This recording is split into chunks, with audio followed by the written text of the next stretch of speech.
All right. Hello, my name is Vincent Malmrose, and I'm from the Bachelor's of Software and Game Development. When I was first figuring out what I wanted to do for Capstone, I was asking people ideas or sort of things around concepts. One of my friends, Brian Catanzaro, who's been quoted in Wired about Google's AI, he gave me some great ideas, and since then I've run with them. The ideas he gave me, or that we worked to get out together, is to create a learning AI, an AI that learns on its own. To showcase this, I decided to have it learn a nostalgic game called Breakout. Very simple game. You want to hit the ball, the little square in the center, and you want to break all the bricks at the top.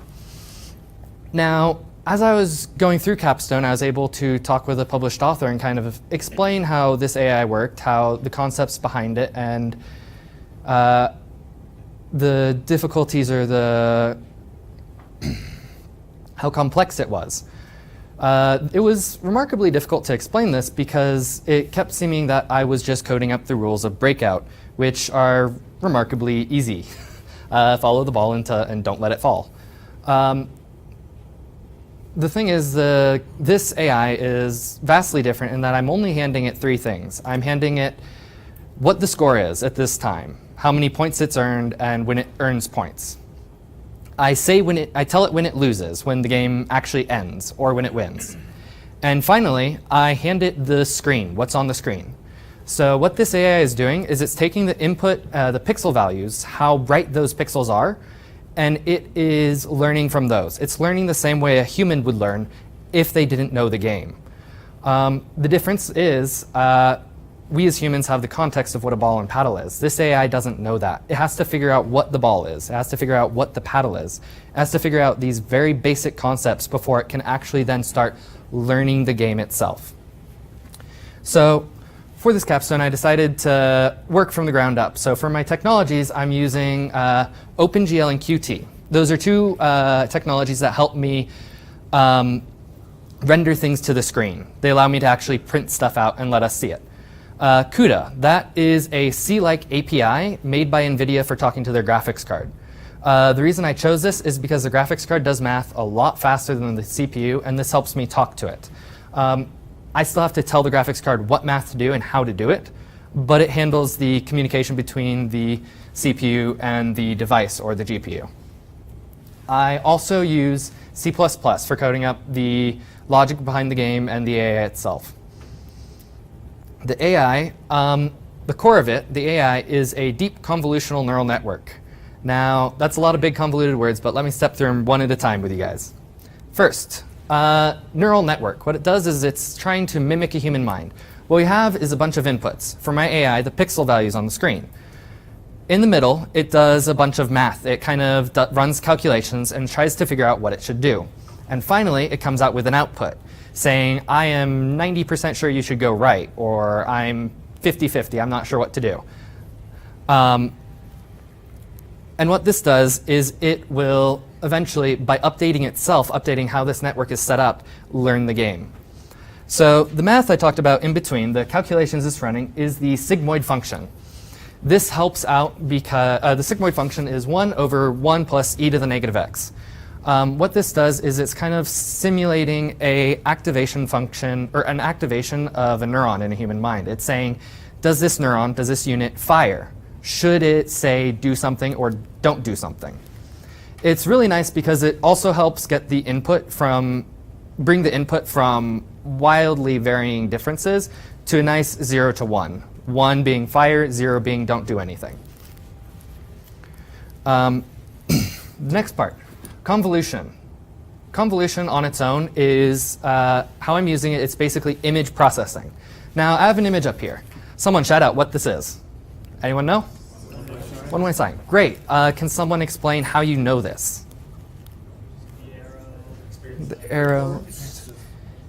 Exactly. There's words. There's the arrow and that stuff. As I've explained earlier, my AI doesn't have this context. It doesn't recognize this one way as actual words. It sees those as ones and zeros. It doesn't see these hard lines of this white outline of the image to the trees. It has to figure out those lines and edges on its own. To do this, it uses convolution, which is basically applying a matrix to an image. So here's an example. The large box on the left is an image. The smaller box on the right is what it prints out. The orange squares are parts of a matrix that it will apply to this image. Basically, it's taking different numbers and multiplying them together. And what we do is we then slide this image, or we slide the matrix over the image, and we come out with a new one. What this does is it allows us to do edge detection and sharpen or smooth out the image. So what I hand down to the AI is an image like this. This is what it looks like. After it's done some convolution to it, it'll look something like this. You can see the center of the images, the center of the bricks and ball and paddle are generally there. It's mainly figuring out the edges. And here's what it looks like at the end. So because I'm applying a wide variety of filters, it comes out with a bunch of different images. It has a couple more than this, but this was enough to get the point across. All right. And deep, the part of the deep convolutional neural network. What that's saying basically is there are a lot of layers in between. It's very complex. So I'd like to go to a demo real quick. So you'll see at first that it's running a little slow, if I can bring it over. Here it is. It's running a little slow. That's because the first layer out of 3 or 4 is running about 6 million operations each frame. You can see the AI doesn't really know the game yet. It's not exactly smart. Keeps trying to go left or stay still. Here's what the AI looks like after it's learned the game. Because it will take a significant amount of time, I had to use a video. So as you see, it's actually following the ball relatively well. I sped it up so it's a little bit easier to see. Currently, the AI only learns to hit the ball about 2 or 3 times. That's because I was unable to run it for long enough. I would expect it would take a significant amount of time, and I only was able to run it overnight at most. Oops, wrong button. Does that end? Are there any questions? Yes? How long, you say significant amount of time, how long Yes. Quite possibly a week, if not more. Google has a DeepMind team. It's a startup company they bought for $500 million who's done a project similar to this.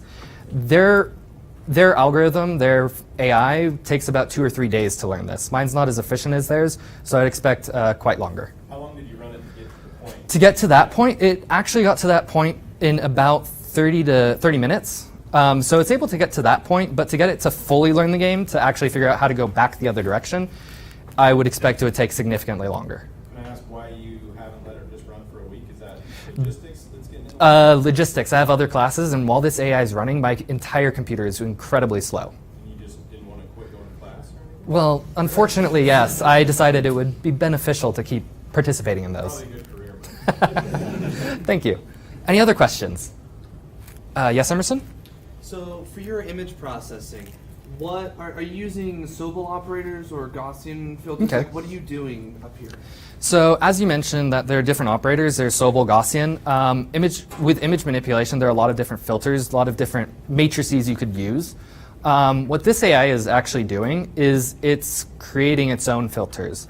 It's randomly assigning the values at first, and as it learns the Gaussian and Sobel filters. So I'm not actually giving it a filter at first, it's learning it as it goes.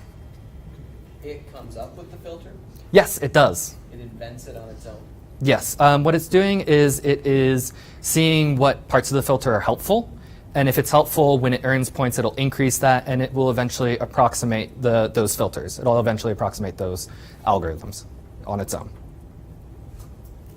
Yes? So those images that you showed us of the different screens of what the game sees, those are all from filters that the AI learned? Yes. Yes? You said it was that there was one that's more efficient than one done by Google. What would you do to make yours a bit more efficient right now to have it get it done faster than anything? So how could I better get mine to be more efficient? The number one thing I could do is run it on a supercomputer, but I only got this laptop. So the things I could run to make it run a little bit faster is I could change up the learning algorithm. I'm using backpropagation currently to learn. They invented a new form called deep Q learning. And that's a different type of algorithm. It learns in a slightly different way. I'd expect if I could manage to implement that. I looked over it and I was able to understand it basically. I decided not to implement that because I couldn't store that much data on my computer at a time. It's very data intensive. Yes? So how deep is your deep neural network? So currently I only have a total of 4 layers.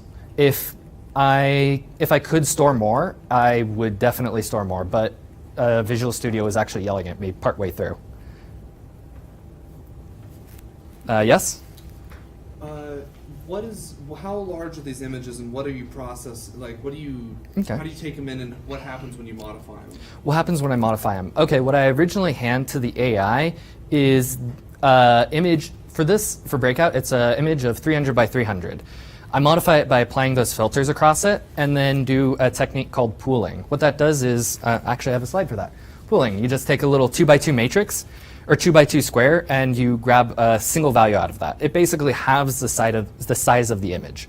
That's useful because it does translation invariance, so if the image is shifted slightly, it's still able to recognize the same image. That also explains why the resolution seemed a lot lower. The final images I showed at this slide are only 43 by 43 pixels instead of 300 by 300 originally. Does that answer your question? Yeah. Follow-up question then. Yeah. So why are the images getting smaller? Why are the image? For 2 reasons. One, pooling, that reduces the image by half because we're just taking the average or max of a small section of the image. The other reason is because the convolution filters, the matrices, they don't fit the image perfectly. To apply that across the entire image, it reduces it slightly. There are some techniques to make it not reduce, such as zero pooling or zero padding at the edge. You basically put zeros at the edge of the image. I decided not to do that because I was running into issues with how much data I was storing, so this reduced it a little bit, and it was beneficial. Any other questions? What significant problems did you encounter and how did you solve them? Significant problems. I encountered quite a few. I didn't know CUDA at the start, so I had to learn that entire API on my own. Are you asking for like my number one major actual problems? Okay. Actual problems. For example, when I was first learning CUDA, I read information about it, and it said you could use this many filters, or not this many filters, this many threads and this many blocks because it's a multi-threaded application. The graphics card runs multi-threaded. So I started using those. I started trying to push how many I could use, and it kept saying I was running into repaint issues, or it kept crashing on me. So I had to figure out, why is it crashing? Why is the graphics card turning off and resetting itself? I tested it, I figured out that I was accidentally overstepping my bounds, and instead of just doing multiplication, I was calling other functions I didn't want to. That was crashing the graphics card. So does that answer your question? So I'm curious why you would call other functions then. Hmm? Why you would call functions other than the ones you wanted to. What I was doing is I was accidentally stepping out of bounds of the memory I was doing and accidentally calling those functions. Yes. So it was kind of a memory out of bounds error. CUDA doesn't crash when you step out of bounds of your assigned memory, unless you do something really bad or accidentally access memory that you shouldn't.